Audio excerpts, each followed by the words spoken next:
السلام علیکم ورحمۃ اللہ وبرکاتہ. الحمد للہ وحدہ.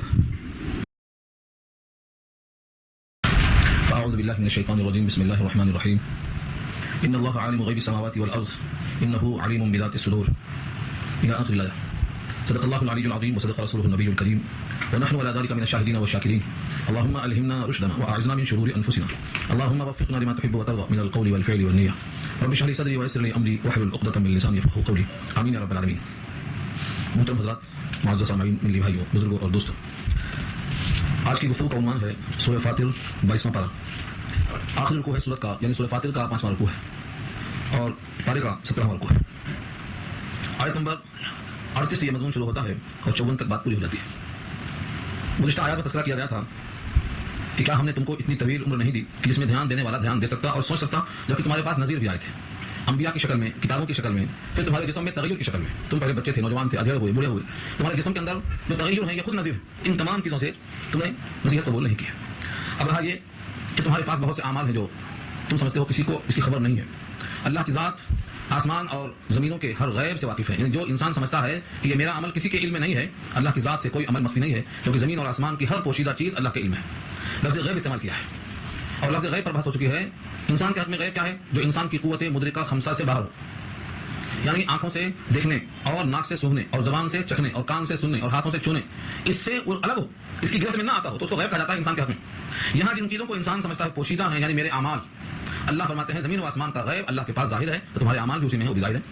ان اللہ عالم غیب السماوات، بے شک اللہ جاننے والا ہے غیب السماوات، آسمانوں کا غیب، یعنی آسمانوں کے پوشیدہ راز، والارض اور زمین کے.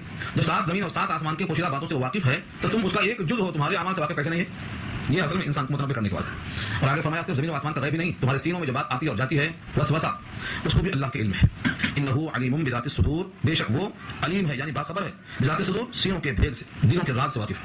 جب دلوں کے بھید سے واقف ہے تو انسان کے اعضاء سے نکلنے والے اعمال سے بھی اللہ واقف ہے. یہ ایک دلیل ہو گئی اللہ کی قدرت کی. دوسری دلیل تمہارے وجود میں تم خود دیکھ لو کہ تم جس زمین میں، جس گھر میں آج ہو، آج اس کے مالک ہو. آدم کے زمانے سے لے کر آج تک تمہاری طرح اس زمین پر کتنے مالک آئے اور چلے گئے؟ ان تمام کو تبدیل کرنے والا اور ان کی ملکیت کو بدلنے والا کون ہے؟ جس نے ان تمام کو یہاں سے منتقل کر دیا ہے. ایسا تمہارا بھی وقت آئے گا منتقل ہونے کا. تم کو بنایا ہے خلیفہ، تم جانے والوں کا. هو الذی جعلکم خلائف فی الارض، وہی تو ہے، وہی اللہ جس نے جعلکم بنایا تم کو خلائف فی الارض، زمین میں جانشین بنایا. اس لیے سمجھنا کہ اللہ کا جانشین، اللہ کے جانشین کی ضرورت نہیں ہے. یہاں جانشین سے مراد ہے تم جس گھر کے مالک ہو اس کی ملکیت پہلے کسی اور کی تھی، اس سے پہلے کسی اور کی تھی، اس سے پہلے کسی اور کی تھی. تم جس زمین پر آج قبضہ رکھتے ہو، اس زمین کے مالک بہت سے آئے اور چلے گئے. جس نے ان کو بلا کر تم کو موقع دیا ہے، اب تم کو بلانے پر وہ قادر کیوں نہیں ہے؟ دوسری قدرت. وہ الذی جعلکم خلائف فی الارض، وہی اللہ ہے جس نے تمہیں بنایا ہے جانشین زمین میں.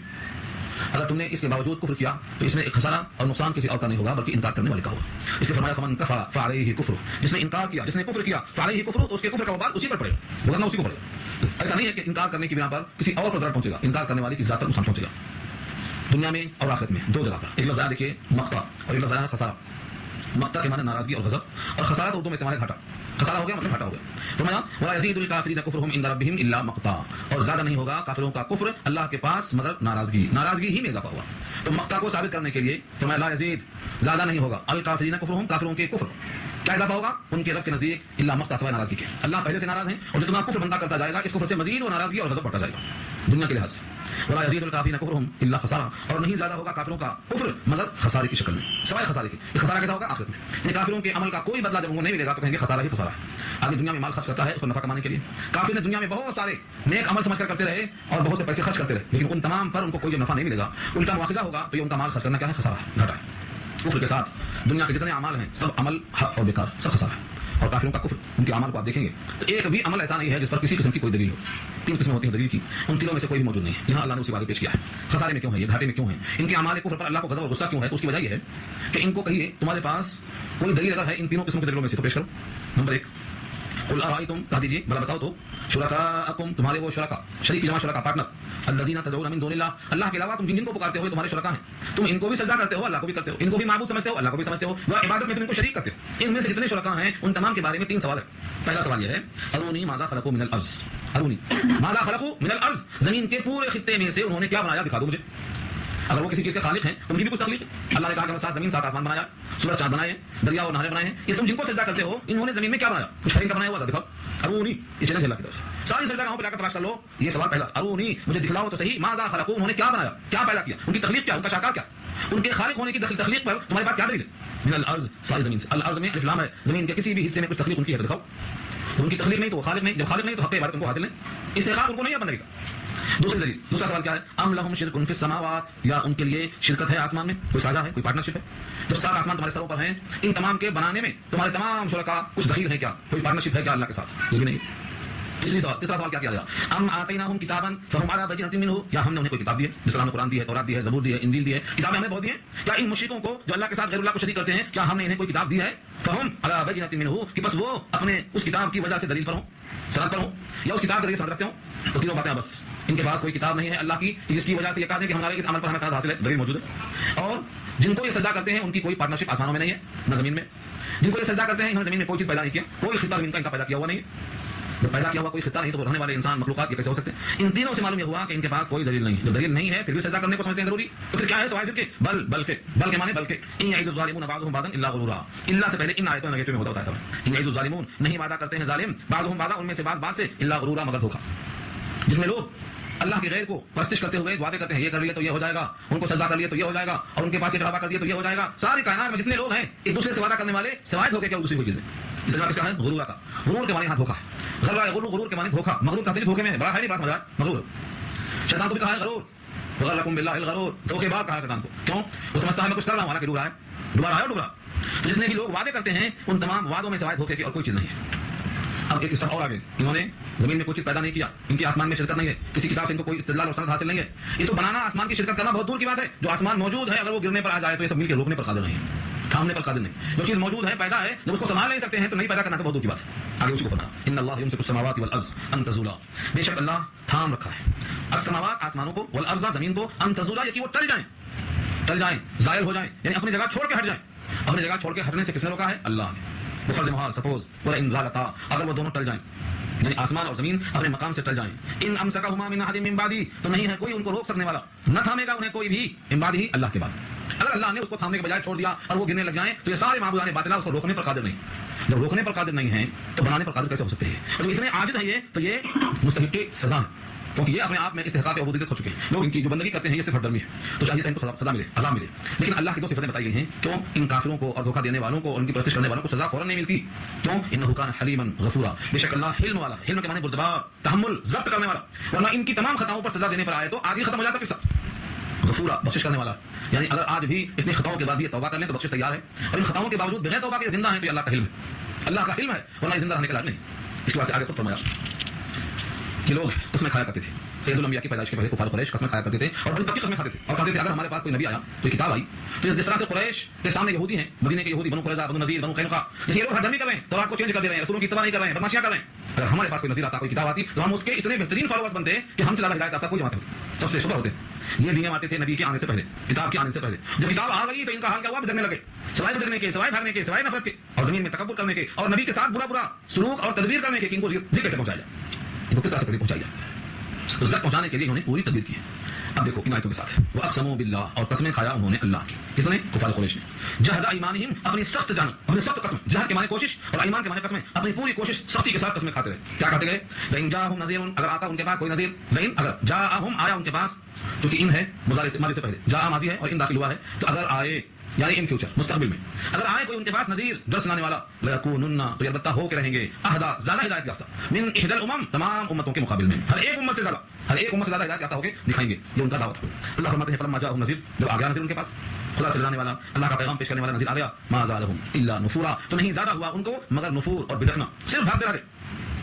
پہلے سے امید یہ کر رہے تھے اور جب نبی آئے تو بھجنے لگ گئے. اس کی کیا وجہ ہے؟ اللہ فرماتے ہیں 2 وجہ ہے. استکبارا فی الارض, زمین میں بڑائی کرنا, زمین میں اپنے کو سب سے بڑا سمجھتے تھے. اب کسی کو اگر رسول اور نبی اور نذیر مان لے اس کو فالو کرنا پڑے گا, اتباع کرنا ہے, یہ تکبر کے خلاف, یہ استکبارا فی الارض. تو اپنے آپ کو بڑا سمجھتے تھے. اپنے کو بڑا سمجھنے کے سبب زمین میں وہ مکر السیئ, اور بری چال, مکر کے معنی برا سوچنا, السیئ برائی, برائی کے ساتھ داؤں کرنا, اس کو بولتے ہیں سازش کرنا, خفیہ تدبیریں کرنا, پلاننگ کرنا, منصوبے ڈالنا, نبی کو قتل کرنے, نبی کو زہر دینے اور نبی کو نکال دینے کی پلاننگ کرنا, یہ سب مکر السیئ میں آتا ہے. کوشش کیا ہے نذیر کو فالو کرنے کے بجائے ان کے پیچھے پڑ گئے. اللہ نے بہت صاف جواب دیا ہے, ولا یحیق المکر السیئ الا باہلہ, اور نہیں میٹتا ہے مکر برا مکر مگر اسی کے اہل پر، جو برا کرتا ہے برائی میں پھنستا ہے. کہتے ہیں جو کنواں کھودتا ہے اس میں خود گرتا ہے. یہ مسئلہ مشہور ہے، جو کنواں کھودتا ہے وہ خود اس کے اندر گرتا ہے اور نہیں اٹھتا الٹا پڑتا. مگر کون؟ برائی کا سوچنے والا خود، برائی کرنے والا خود اپنے جال میں پھنس جاتا ہے. اللہ بأہلہ کا ترجمہ. اس طرح کئی سوال جواب کیا شارحین نے، آپ بھی کچھ سمجھتے ہوں گے کہ بسا اوقات ایسا معلوم ہوتا ہے کہ جو برائی کرتے ہیں وہ برائی میں پھنستے نظر نہیں آتے، جن کے لیے برا پروگرام بنایا گیا وہی بیچارے پھنس جاتے. کبھی کبھی ایسا ہوتا ہے. تو اس کے جوابات کئی دیے گئے، اچھی طرح سمجھ لیں. اس کائنات میں انبیاء اللہ کے نمائندے ہیں، اللہ کا پیغام پہنچاتے ہیں، اللہ کی کتاب پہنچاتے ہیں، اللہ کے احکامات پہنچاتے ہیں. ان کے ساتھ لوگوں نے برا کیا. اکثر و بیشتر کیا ہوا کہ انبیاء کے مخالفین پر اللہ کا عذاب دنیا ہی میں آ گیا. کبھی کبھی ایسا ہوا کہ انہوں نے انبیاء کو تکلیف پہنچائی، کبھی کبھی. تو اکثر جو ہوتا ہے اس کو بولتے ہیں اکثری قاعدہ. قرآن کریم کے اس آیت میں اکثری قاعدہ ہے، کلی قاعدہ نہیں ہے. کلی قاعدہ نہیں ہے بلکہ اکثری قاعدہ ہے، یعنی اکثر ایسا ہوتا ہے، اکثر. دوسری بات یہ بتائی گئی ہے کہ یہ لوگ جو برا داؤں کرتے ہیں مومن کے لیے، ان کی برائی کہاں تک پہنچتی ہے؟ دنیا میں. اور جو مکر کرتے ہیں ان کو اس کی سزا ملتی ہے آخرت میں. تو آخرت کی سزا کے مقابلے میں جو دنیا کی سزا ہے وہ تو لاش ہے، اس کی حقیقت ہی نہیں. اس کی حقیقت دیکھا جائے تو برائی کرنے والا، برائی تدبیریں کرنے والا اپنے جال میں پھنستا ہے، آخرت میں تو یقیناً اور کبھی کبھی دنیا میں بھی ہوتا ہے. ایک صاحب بڑے اچھے تفسیر کرنے والے محمد بن کعب القرظی ہیں. وہ فرماتے ہیں، ابن کثیر نقل کرتے ہیں کہ 3 چیزوں کا وبال دنیا ہی میں پڑ جاتا ہے. 3 چیزوں کا وبال. ایک کسی بے قصور انسان پر سازش کر کے تکلیف پہنچانا، کسی بے قصور انسان پر سازش کر کے اس کو تکلیف پہنچانا، تو اس کا وبال دنیا میں خود اس کو پہنچتا ہے جو تدبیریں کرتا ہے، الٹا پڑ جاتا ہے بہت جلد. اور نمبر 2، خاص طور سے جب وہ انسان مظلوم ہے اور انتقام لینے کی طاقت نہ رکھتا ہو، مظلوم اس کی آہ نکلتی ہے تو یہ برا تدبیر کرنے والے اس میں جلتے ہیں. اور فرمایا اگر وہ انتقام لینے پر قادر ہے پھر بھی انتقام نہ لے تب بھی یہی ہوتا ہے. تو یہ 3 شکلوں میں ظالم کو دنیا ہی میں عذاب بھگتنا پڑتا ہے، وہ بچ نہیں سکتا ہے. کسی بھی آدمی کو سازش کر کے تکلیف پہنچاتا ہے تو آدمی خود یاد بھگتتا ہے، اس کا وبال پڑتا ہے. اور ان تمام کے علاوہ اللہ تعالیٰ کے پاس اتنی قدرت ہے، اللہ کے پاس جو قدرت ہے، یہ مکر کرنے والے، داؤں کرنے والے، سازش کرنے والے دنیا میں اگر کچھ کر بھی لیں تو بالآخر نتیجے کے اعتبار سے آخر میں ان کو بھگتنا ہے.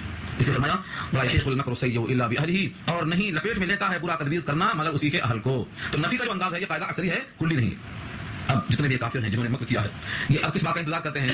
کفر کے ساتھ. فَهَلْ يَنظُرُونَ إِلَّا سُنَّةَ الْأَوَّلِينَ، بس انتظار نہیں کرتے ہیں مگر اگلوں کے دستور کا. اگلوں سے مراد ملک شام جاتے ہوئے، ملک یمن جاتے ہوئے راستے میں جو لوگوں کے کھنڈرات دکھائی دیتے ہیں، ان لوگوں نے کفر پر اپنے آپ کو رکھا تو عذاب آیا. تو جیسے یہ لوگ بھی کفر پہ اڑے ہوئے ہیں، جب عذاب آئے گا. یہ ہے سنت الاولین، پہلوں کا طریقہ. پہلا طریقہ کیا تھا؟ کفر پر سزا. اللہ فرماتے ہیں جو خیال دن میں آ رہا ہے کہ کفر پر سزا نہیں ملے گی، تو یہ اگلوں کا دستور چلا رہا ہے کہ ہر کفر کرنے والے کو سزا ملی ہے، کبھی دنیا میں کبھی آخرت میں، دنیا میں اور آخرت میں. اور اللہ کا جو دستور ہے وہ نہ بدلتا ہے نہ ٹلتا ہے. دو جملہ دیکھیے، فلن تجد لسنت اللہ تبدیلا، آپ ہرگز نہ پائیں گے اللہ کے دستور کو تبدیل ہوتا ہوا. جو دستور اللہ کا ہے کہ کفر کرنے والے کو، برا داؤں کرنے والے کو سزا ملتی ہے، یہ دستور اللہ کا ہے، تبدیل ہوتا ہوا آپ نہیں پائیں گے.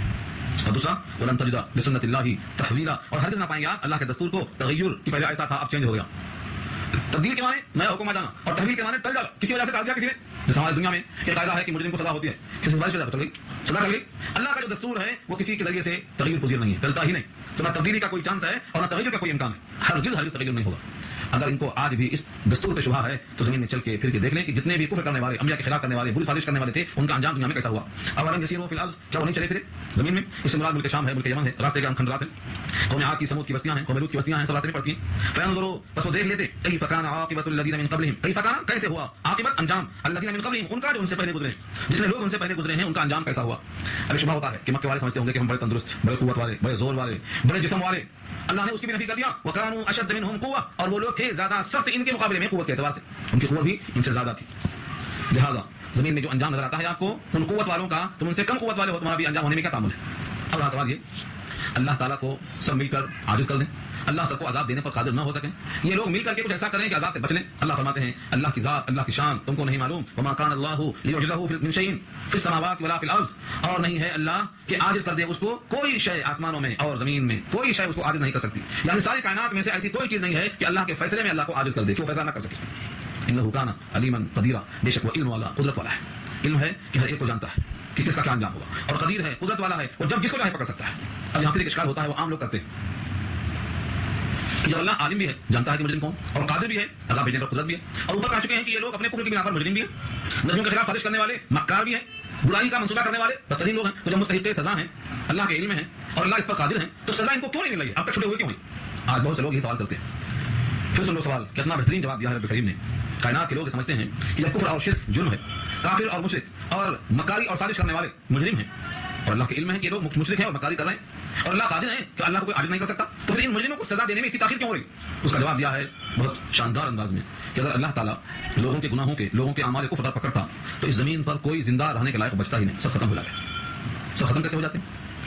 کافر تو اپنے کفر کی وجہ سے ہلاک ہو جاتے ہیں، اور جو مومن مخلص ہیں وہ دنیا میں بہت کم بچتے، تو اپنے کم ہونے کی بنا پر ان کو یہاں رکھنے کا مقصد ہی نہیں پورا ہوتا، کیونکہ سارے عالم کا نظام ہے باہم مربوط ہے، اور جب اکثریت مر جاتی ہے تو تھوڑے لوگ بچتے، ہو سکتا ہے کہ وہ اسی سزا سے یا کسی اور سزا سے مارے جائیں تو وہ مومن تو بچ جاتے، لیکن قلت کی وجہ سے وہ ختم کر دیے جاتے۔ اور رہا دنیا میں دوسرے حشرات الارض، کیڑے مکوڑے، حیوانات، مخلوقات، تو ان تمام کو بنایا گیا ہے انسان کے لیے۔ جب انسان ہی نہیں رہتا تو کیا کریں گے سب آ کے؟ جیسے آپ کہتے ہیں بھائی جب گھر والے ہی نہیں ہیں تو گھر رکھ کے فائدہ کیا؟ اس کائنات کو اللہ نے بنایا ہے مومن کے لیے، مومن کی قلت ہے تو کافر ہلاک ہو گئے کفر کی وجہ سے، اور مومن اپنے کم ہونے کی وجہ سے اٹھا لیے جائیں گے، اور بقیہ مخلوقات کو پیدا کیا گیا ہے بطور خدمت کرنے کے لیے، تو مخدوم ہی غائب ہو گیا تو خادم کیا کرے گا؟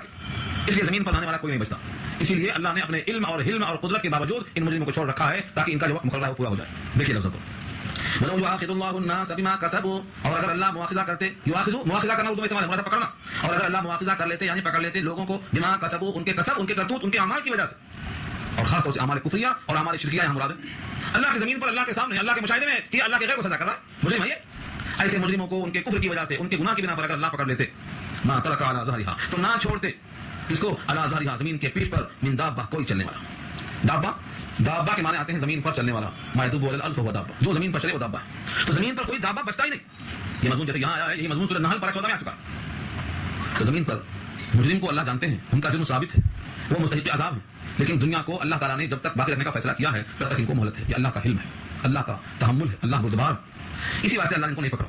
ما ترک علی ظہرها من دابہ، تو یہ بار بار پڑھنا ہے۔ اگر اللہ تعالیٰ چاہے لفظ کفر لگائے، بما کسبوا کہا، بما کسبوا، اگر لوگوں کے کسب یعنی لوگوں کے اعمال کے سبب، لوگوں کے کرتوت کے سبب اگر مؤاخذہ کرتا تو کوئی زندہ بچ نہیں سکتا۔ اب اس میں یہ حسن ظن ہے کہ سارے اعمال جو خراب ہیں وہ کافروں کے، مشرکوں کے ہیں، ہم تو مومن ہیں، ہمارے تو اعمال پورے اچھے ہیں، ہم کو کیوں مؤاخذہ ہوتا؟ یہ خوش فہمی ہے، کیونکہ یقیناً ایمان لانا بہت بڑا عمل ہے، شرک سے بچنا بہت بڑا عمل ہے، توحید پر قائم ہونا بہت بڑا عمل ہے، لیکن صحیح توحید یہ ہوتی ہی نہیں کہ توحید بھی ہو اور اللہ کی نافرمانی بھی ہو، توحید بھی ہو اور اللہ کے قانون شکنی بھی ہو، اللہ کا وفادار بھی ہو، مجرمانہ حرکتیں بھی ہو، یہ نہیں ہو سکتا۔ اصل میں ایمان اتنا کمزور ہے کہ اپنی تمام بدعمالیاں اس کے باوجود اپنے بہت اچھا سمجھ رہے ہیں۔ یہ اللہ فرماتے ہیں بما کسبوا، بما کفروا نہیں کہا کفر کی بنا پر اگر پکڑتا، نہیں، بما کسبوا کا، اور بما کسبوا کا مطلب کیا ہے؟ لوگوں نے جو کمایا ہے، کسی نے جھوٹ نفاق میں آ گیا، وعدہ خلافی نفاق میں آ گیا، امانت میں خیانت نفاق میں آ گیا، گالی گلوچ نفاق میں آ گیا، تو جتنے بھی بیماریاں ہیں ان تمام کو بما کسبوا میں گھیر لیا اللہ نے۔ جتنے لوگ دنیا میں ہیں، کسی کا جرم کچھ ہے، کسی کا جرم کچھ ہے، ہر ایک کو اس کے کسب کی بنا پر پکڑ لیا جاتا تو دنیا پر چلنے والا کوئی باقی نہ بچتا۔ ولیکن کے معنی لیکن، یؤخرہم، مؤخر کر رہا ہے ان کو، مہلت دے رہا ہے ان کو، ڈھیل دے رہا ہے ان کو، الی اجل مسمى، اجل کے معنی مدت اور مسمى کے معنی متعین، ایک متعینہ مدت ہے۔ مدت تو ساری کائنات کی ایک ہے، سلام قیامت ہے، لیکن ہر انسان کی 1 by 1 بھی ایک مدت مقرر ہے، کسی کی 40 سال ہے، کسی کے 100 سال ہے، وہ مدت جو لکھ دیا اللہ نے وہ کب لکھا ہے؟ اس کائنات کی پیدائش کے 50,000 سال پہلے دے دیا ہے۔ پھر وہ متعلقہ فرشتوں کے حوالے کب ہوتی ہے؟ جب ماں کے پیٹ میں بچہ 4 مہینے کا ہوتا ہے تو فرشتہ لکھ دیتا ہے کتنی روٹی کھائے گا، 4 لکھ دیتا ہے، وہ 4 بہت پہلے آ چکی ہیں، اجل یعنی مدت، عمل کیا کرے گا، تو اجل مدت اور عمل کیا کرے گا، اور رزق کیا کھائے گا، اور سعید ہے کہ شقی ہے یعنی نیک بخت ہے یا بدبخت ہے، جہنمی ہے یا جنتی ہے، یہ 4 چیزیں لکھ دی گئی۔ پھر وہ جو لکھ دی گئی ہے ماں کے پیٹ میں ہر سال متعلقہ فرشتے کے حوالے کی جاتی ہیں، رزق والے فرشتے کو اتنا رزق ہے بتایا جاتا ہے، ہر سال بتایا جاتا ہے۔ جتنے لوگ یہاں موجود ہیں سب کا لکھا ہوا ہے، لیکن معلوم کسی کو نہیں سوائے اللہ، یہ اللہ کا علم ہے۔ تو وہ جو وقت مقررہ لکھا ہوا ہے وہاں تک پہنچنے تک اللہ ڈھیل دیتے ہیں، یہ فرمایا ولكن يؤخرهم الى اجل مسمى فاذا جاء اجلهم، فجب آ جائے ان کی مدت، اجل یہ لفظ اجل ہی ہے، اجل کے معنی وقت مقرر، ہر انسان کی اجل، موت کو بھی اجل اسی بات سے کہتے ہیں، موت کو اجل کیوں کہتے ہیں؟ کہ اس کا وقت مقرر بتاتی ہو، اس کا ٹائم ختم، جو اس کا ٹائم آ جاتا ہے، جو اس کا وقت مقررہ آ جاتا ہے تو ان کے اعمال کا بدلہ ضرور ملے گا۔ فرمایا جب ایک وقت مقررہ پر پہنچتا ہے بندہ تو نہ آگے نہ پیچھے، نہ مقدم نہ مؤخر، ایک سانس زیادہ لینے پر قادر نہیں کوئی دنیا کا انسان، دنیا کا کوئی بھی متنفس ایک سانس بھی زیادہ لینے پر قادر نہیں، وہ وقت آیا چلا۔ فإن الله كان بعباده بصيرا، تو بے شک اللہ ہے اپنے بندوں کو دیکھنے والا، یعنی جب بندوں کو دیکھ رہا ہے تو ان کے سارے اعمال اللہ کے سامنے ہیں، اور جب وقت مقررہ آ جائے گا تو جو مؤخر کی سزا وہ نافذ ہو جائے گی، اب چلنے والی نہیں۔ یہ پیغام دیا اللہ نے سورہ فاطر کی آخری آیتوں کے ذریعے سے۔ خلاصہ ایک بات سن لیں تاکہ ذہن نشین ہو جائے۔ زمین اور آسمان کا بھید اللہ کو معلوم ہے تو انسان کے اعمال کا بھی راز اللہ کو معلوم ہے۔ تم کو زمین نے بنایا ہے جانشین، بہت لوگ چلے گئے، تم بھی چلے جاؤ گے۔ جو کفر کرے گا تو کفر سے سوائے اللہ کی ناراضگی اور غضب اور خسارے کے اضافہ کسی اور چیز میں نہیں ہوگا۔ جن کو تم اللہ کے سوا پکارتے ہو، بندگی میں شریک کرتے ہو، انہوں نے زمین میں کچھ پیدا کیا، نہ ان کی آسمان میں شرکت ہے، نہ انہیں کوئی کتاب دی گئی ہے، لہذا ان کی عبادت اور ان کے وعدے ہردمی اور دھوکہ۔ اللہ نے آسمان زمین کو روک رکھا ہے ٹلنے سے، اگر وہ ٹلنا چاہیں تو کوئی دوسرا ان کے بعد روکنے والا نہیں ہے، پھر بھی اللہ نے ان کو سزائیں دی ہے اپنے علم کی اور غفور ہونے کی وجہ سے۔ وہ قسمیں کھایا کرتے تھے، کوئی نذیر آیا تو ہم اس کی بات مانیں گے اور تمام جماعتوں میں سب سے زیادہ ہدایت یافتہ ہو جائیں گے، لیکن جب رسول اور نذیر آئے تو سوائے بدلنے کے اور کچھ اضافہ نہیں ہوا۔ یہ بدلنا زمین میں تکبر کرنا کیوں ہے؟ کیونکہ وہ اپنے آپ کو بڑا سمجھتے رہے، سازشیں اور برے برے جال پھیلاتے رہے، حالانکہ سازش جب بری ہوتی ہے تو مٹاتی ہے سازش کرنے والوں کو ہی۔ کیا وہ لوگ اگلوں کا دستور نہیں دیکھتے؟ کیا وہ اللہ کے قانون کو تبدیل کرنا چاہتے ہیں جبکہ اللہ کا قانون تبدیل نہ ہوتا ہے نہ متغیر ہوتا ہے؟ زمین میں چل کر دیکھیں کہ کافروں کا انجام کیا ہوا، جو ان سے زیادہ سخت ہے، اللہ کو عاجز کر سکنے والی کوئی شے زمین آسمان میں نہیں، اللہ علم و قدرت والے۔ اگر ان کے گناہوں پر اور ان کے کرتوت پر اللہ پکڑتے تو زمین کے اوپر چلنے والا کوئی چوپائے باقی نہ بچتا، لیکن اللہ نے ان کو مؤخر کیا ہے ایک وقت مقررہ تک۔ جب وقت آ جائے گا تو جو مہلت ہے عذاب کے نافذ کرنے میں وہ مہلت نہیں دی جائے گی، اللہ اپنے بندوں کو دیکھنے والا ہے، یعنی ہر ایک کو اس کے سارے اعمال کے ساتھ جانتا ہے اور دیکھتا ہے۔ سورہ فاطر یہاں مکمل ہوئی، دعا کر لیجیے۔